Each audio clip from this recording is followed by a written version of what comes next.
Earlier in the chapter, Paul says, he was as gentle among them like a nursing mother cherishing her children.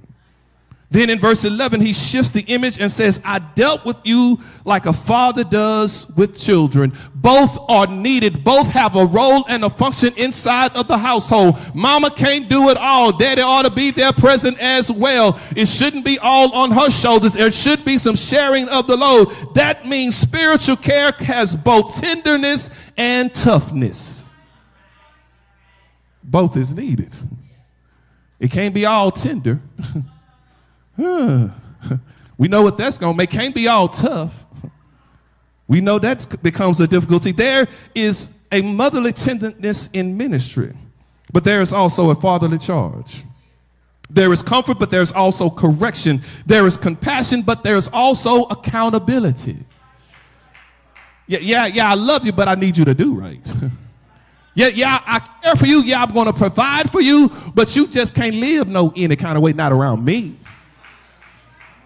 And if you get too grown for this house, you can always go find you somewhere else to live. I'm tired of this house. Tired of you trying to tell me what to... I ain't got but one answer for you. No words. There is a couple of exits out of my crib. Choose one. And verse 12 says that ye should walk worthy of God. That is the goal of fatherhood. Not just that they survive. Lord, please. Not that just they succeed. Not just that they carry your last name, but they walk worthy of God. Here's the first point of the day. You rolling with Pastor Jay, and it says this. A father is present enough to be known. Woo, good God Almighty. He's present enough to be known. I know the theme song. And some had to live this reality that Papa was. Woo, come on, y'all. Y'all that came alive now. Y'all going to confess. I listened to more then. Paul begins verse 11 by saying, as ye know. That phrase matters. Paul is saying, you know how I lived among you. You know my conduct. You know my care. You know my character. You know my distant. You know I was absent. I was not absent. Fatherhood begins with presence. You cannot father effectively from a distance. It don't work very well at all. Because you can't threaten me from way over there.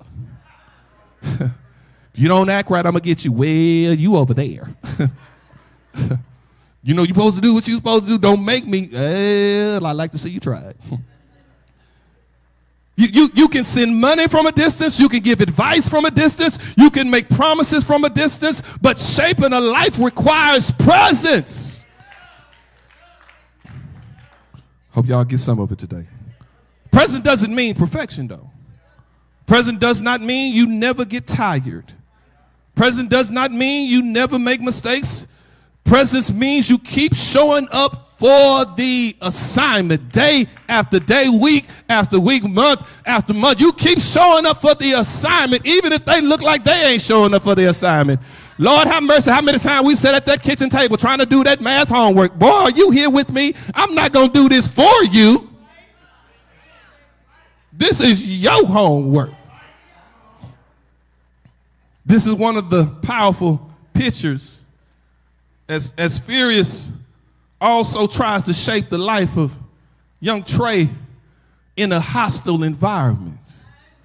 Trying to keep him away from gang life, trying to keep him away from street life, trying to keep him from being like Doughboy. Furious Styles matters in Trey's life because he is present. He cannot remove every danger from the neighborhood. He cannot control every influence around his son. He cannot make the world safe overnight, but he gives Trey what the streets cannot give him. He gives Trey presence. He gives Trey structure. He gives him wisdom, discipline, identity, and he gives Trey a voice. Trey, don't let nobody do no talking for you. You talk for yourself. He gives him a way to think before the street gives him a way to fall. That is fatherhood. A father may not be able to stop every storm, but he can help his child learn how to stand in the storm. You can't prevent everything they're going to go through. You can't stop everything from happening to them. Some things you have to allow to take place. And when they do fall, don't be rushing over there like they're going to die. The boy barely scraped his knee. Because what I found most of the time, if you don't acknowledge the fall, they don't care about the pain.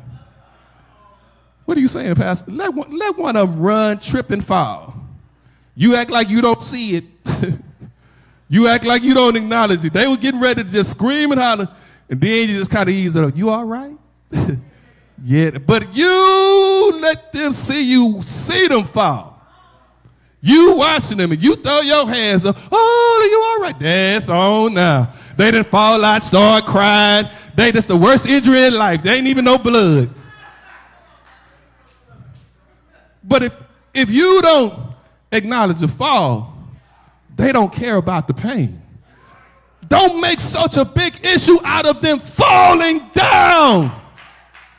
Just because they fell, it ain't the end of the story. Just because they missed don't mean they can't get it right.